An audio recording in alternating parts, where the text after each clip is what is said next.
네, 수도권 이슈를 심도 있게 짚어보는 수도권 인사이트 시간입니다.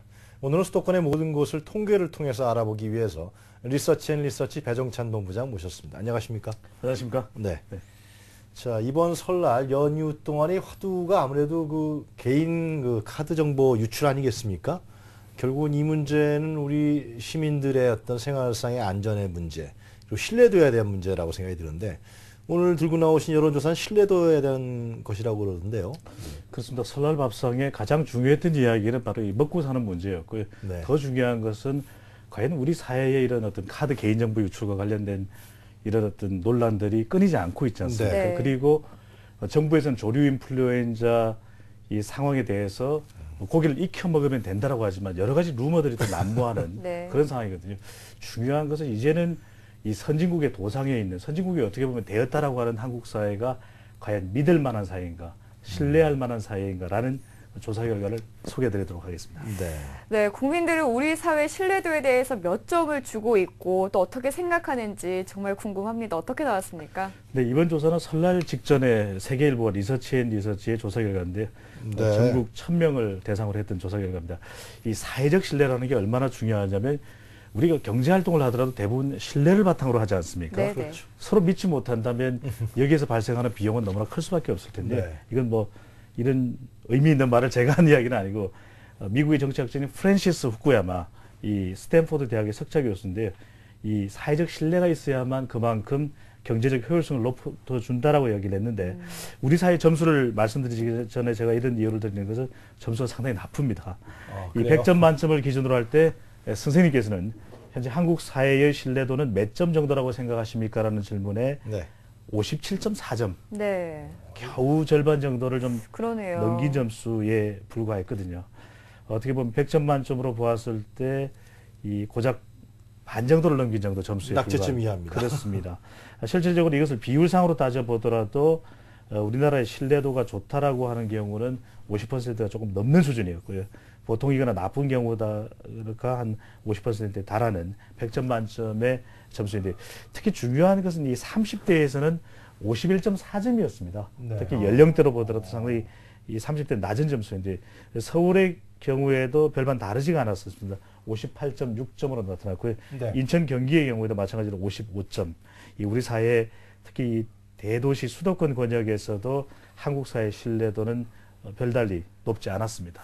사회를 신뢰하지 못한다라는 얘기는 어떤 거죠? 그러니까 조금 더 구체적으로 말씀해 주시죠. 가장 중요한 것은 이게 네. 고신뢰 사회와 저신뢰 사회가 있을 텐데 고신뢰 네. 사회는 그만큼 신용이 확보되어 있는 사회라고 할 수 있겠습니다. 대표적인 것이 최근에 불거진 이 신용카드 아니겠습니까? 네. 적어도 우리가 신용카드를 사용하는 이유는 그만큼 이러한 믿음을 바탕으로 해서 사용을 하게 되는 것인데 이러한 개인의 정보가 줄줄줄 새고 있다라고 하는 것 또한 네. 이 여러 가지 측면에서 우리 사회가 과연 투명한 것인가, 시스템적으로 투명한 것인가 했을 때는 여전히 학연, 지연, 혈연 등 어떻게 보면은 공정성을 의심할 수밖에 없는 이런 다양한 이슈들에 우리 국민들은 여전히 서로를 믿지 못하고 또는 어떤 정부의 이야기도 네. 또는 어떤 여러 가지 사회의 현상에 대해서도 믿지 못하는 일이 나타나고 있다는 것으로 할 수 있거든요. 네, 사회 롤 모델이라든가 질서라든가 이런 부분에 대한 신뢰가 약하다 그런 것 같은데요. 그렇습니다. 아까 말씀하셨는데 이 30대가 더 신뢰도가 약하다 그러는데 신뢰도가 세대별로는 어떻습니까? 세대별로 보더라도 이제 점수를 보면은 아주 큰 차이가 있지는 않습니다만 연령대가 그래도 높을수록 좀 신뢰가 형성되어 있습니다만은 네. 연령대가 낮을수록 20대의 경우에는 54.4점, 100점 만점입니다. 30대는 51.4점. 반면에 60대 이상은 65점. 상대적으로 높은 점수를 주고 있거든요. 어떻게 보면은 좀 더 잘 살게 되었지만 그만큼 신뢰는 동반해서 확보되지 못하고 고성장 가도에서 이러한 어떤 신뢰, 믿지 못하는 저신뢰 사회의 어떤 상태에 여전히 놓여 있다라고 말씀드릴 수 있겠습니다. 근데 보면은 연령대가 높아지면 높아질수록 지금 신뢰 점수가 높아지고 있는데 20대보다 30대가 낮은 이유는 또 특별히 있을까요? 그래서 사실 이 20대와 30대를 뚜렷하게 구분하기는 쉽지 않습니다. 하지만 네. 30대의 경우에는 어떻게 보면은 우리 사회의 어떤 그 불균형한 파편화된 단면들을 다른 세대보다도 더 많이 적나라하게 지켜본 세대라고 할 수 있습니다. 네. 어떻게 보면 수능이라고 하는 다른 시험의 스타일과는 다른 형태와는 다른 그런 시험의 어떤 치룬 그런 세대이기도 했고요. 또 하나 중요한 것은 이 98년 IMF 위기를 또 고스란히 겪었던 가족의 중요 구성원이기도 했고요. 또 한편으로는 사회 진출하려고 하는 마당에 2008년도에 금융위기도 찾아오지 않았습니까? 이런 부분들이 지금의 30대에게는 상당히 큰 어떤 충격이 되었을 그 우리 사회가 어떻게 보면 어떤 믿음과 이런 어떤 그 정상적인 투명성에 의해서 운영되지 못한다라는 의식이 은연중에 쌓여 있던 것으로 보여집니다. 어떻게 보면 요즘에 출산, 육아, 네. 결혼 문제까지도 이 30대에게는 직면한 당면가지 아니겠습니까? 네네. 이것이 상당히 무겁게 이 30대를 짓누르고 있는데요. 어떻게 보면 30대의 세대 탓으로 돌릴 것이 아니라 다른 세대, 우리 윗세대들이 좀 돌보고 다음에 성장 행진인 30대들에게 좀 더 용기와 희망을 불어넣는 이런 어떤 노력이 필요해 보입니다. 네. 그리고 잠깐 아까 언급을 해주셨는데 그렇다면 우리나라 정치, 경제, 사회 시스템이 이제 전반적으로 투명하게 운영되고 신뢰할 수 있냐라는 질문에 대한 그 답이 이렇게 좀 자세하게 나와 있죠. 이번 조사 결과를 보면 안타깝지만 저신뢰 사회라고 이렇게 조사 결과가 나온 것을 보면 가장 큰 이유는 이 투명성 문제인 것 같습니다. 네. 우리 사회가 투명하느냐라고 하는 질문에 긍정적인 의견은 29.1%에 그쳤습니다. 너무 많네요. 특히 이 질문에 대해서 30대는 13.3%만이 우리 사회 투명성에 대해서 긍정적이다라고 하는 의견을 나타냈거든요. 네. 이런 것들을 보면은 물론 20대의 경우에도 23.7%, 이 40대도 27%였지만 유난히 이 30대가 13.3%로 낮았다라는 것은 우리 사회가 적어도 투명성을 확보하고 신뢰 사회로 나아가야 되는 이유가 바로 여기에 있어 보입니다. 특히 여기서 중요한 부분 한 가지 말씀드려야 될 것 같은데요. 예. 이 국가의 투명성을 이야기하는 이 중요한 지표가 바로 국제 투명성 기구의 이 투명성 지수입니다. 2013년이죠. 작년입니다. 12월 3일 날 발표된 결과를 보면은 한국은 2011년에 43위, 조사 대상 177개국 대상입니다.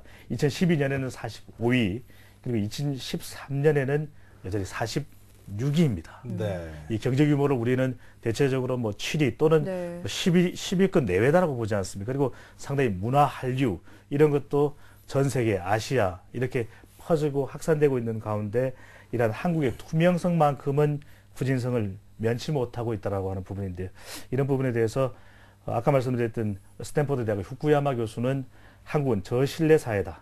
취약한 사회적 자본의 단면을 보는 것 같다라는 혹평을 하게 되었습니다. 투명하지 않다는 것은 사회가 균등하지 않다라는 것이고 기회가 골고루 배분되지 않고 있다. 그런 것도 집약될 수 있을 것 같은데요.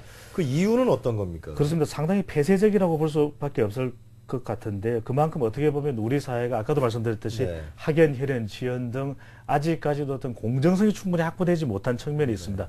특히 중요한 부분이 바로 우리 정치와 관련되는 부분일 수 있습니다.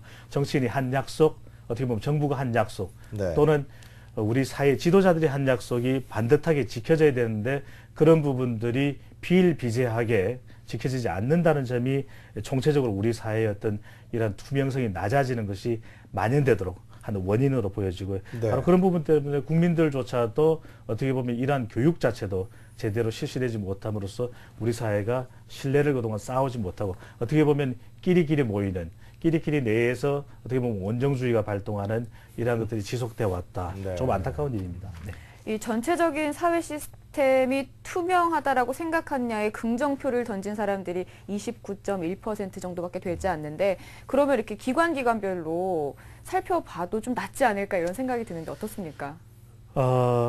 제가 이 물음에 대해서 김영근 교수님, 자 이번 조사 대상이 됐던 기관들이 네. 행정부, 입법부, 국회입니다. 사법부, 언론, 대기업, 대학교, 군대, 경찰, 금융기관 등 우리 사회에 매우 중요한 기관들을 대상으로 했는데요. 네. 과연 어느 기관이 가장 높았을까요? 라는 질문을 하지 않고요. 네. 낮았을까요? 낮았을까요? 네. 어렵네요. 제가 봤을 때 요즘에 아무래도 이제 저희는 이제 언론 쪽에서 일을 하다 보니까 좀 언론 쪽이 취약하지 않을까 이런 생각이 들긴 하는데요. 네, 물론 뭐 언론도 아주 높지는 않았습니다만은 10점 만점에 4.6점이었는데요. 부끄러운 어떤 순위입니다. 가장 낮은 순위는 10점 만점에 3.4점의 국회였습니다. 어떻게 보면 국민 대표자인 국회에서 국민들에게 좀 더 이런 신뢰를 네. 신뢰를 보여줄 수 있는 그런 어떤 모범을 보여주지 못했다라는 것이 이번 평가인 것 같은데 행정부의 경우에도 5점 절반에 그쳤습니다. 사법부는 국가기강을 바로 확립해야 된다는 중요 기관임에도 불구하고 4.6점에 머물렀고요. 사법부도 별로 높지가 않네요. 그렇습니다. 좀 심각한 얘기인데. 특히 금융기관 이번 카드 개인정보 유출로 혼쭐이 나고 있는데 네. 금융기관의 경우에도 4.7점에 그쳤습니다. 네. 전체적인 점수에서 7점 이상을 얻은 기관이 단 하나도 없다라는 것은 우리 사이에 현 주소를 말해주는 것 같아 몹시 씁쓸하기만 했습니다. 네. 자, 그럼 이제 신뢰를 회복해야만 우리가 좀 약속도 지키고 뭔가 신용이 되는 사회로 갈 텐데 미래도 보장이 되고요. 이거 회복해야 될 텐데요. 어떤 부분을 회복해야 되겠습니까? 못 믿는 사회로 이렇게 만들어지게 된 가장 큰 원인은 앞서 말씀드렸듯이 우리 지도청에 있는 것 같습니다. 국민들은 어떻게 보면 지도청이 약속했던 부분이 제대로 지켜져야만 우리 사회가 그런 것을 따라가고 어떻게 보면은 교훈을 얻을 수가 있는데 그런 네. 것을 전혀 얻지 못했다라고 하는 것이 가장 큰 부분이고요. 정치 엘리트들이 그러니까 그게 문제네요. 우리 그렇습니다. 사회에. 예. 여기서 더 중요한 것은 앞으로 한국이 한 단계 더 도약하기 위해서는 많은 해외의 유사한 전문가들도 이야기지만 우리가 이러한 신뢰를 쌓아서 고신뢰 사회, 미국이나 독일이나 영국, 서유럽 국가같이 가지 못하면 더 큰 발전을 못한다라는 것이거든요. 서로 발전이 있더라도 그것은 아무래도 불균형한 그런 발전일 수밖에 없다라는 것입니다. 네. 그런 면에서 바로 이 대목에서 이 시점에서 신뢰를 반드시 한국 사회는 구축해야 된다는 점에서 지금의 우리의 현 주소는 매우 아프게 다가오는 그런 부분인 것 같습니다. 아니, 그러면 정치 엘리트들이 좀 공약도 지키고 선거 때 한 약속하고 그 다음에 한 약속을 좀 지켜내면은 신뢰 회복이 될 수 있는 뭐 그런 발판이 되나요? 여기에서 중요한 것인데요. 이게 법과 원칙도 물론 중요한데요. 법과 원칙 사실 어떻게 보면 사회 기준이 되는 거예요. 더 네. 중요한 것은 이런 것을 인정하고 믿을 수 있어야 되거든요. 네. 바로 이것이 되지 않으면 바로 근간 자체가 무너지는 것인데요. 말 그대로 지금의 한국의 상황은 믿어야 살 수 있는 그런 한국 사회가 되어버렸습니다. 네, 지금까지 리서치 배종찬 본부장님과 우리 사회의 신뢰도에 대한 이야기 나눠봤습니다. 오늘 말씀 고맙습니다. 감사합니다.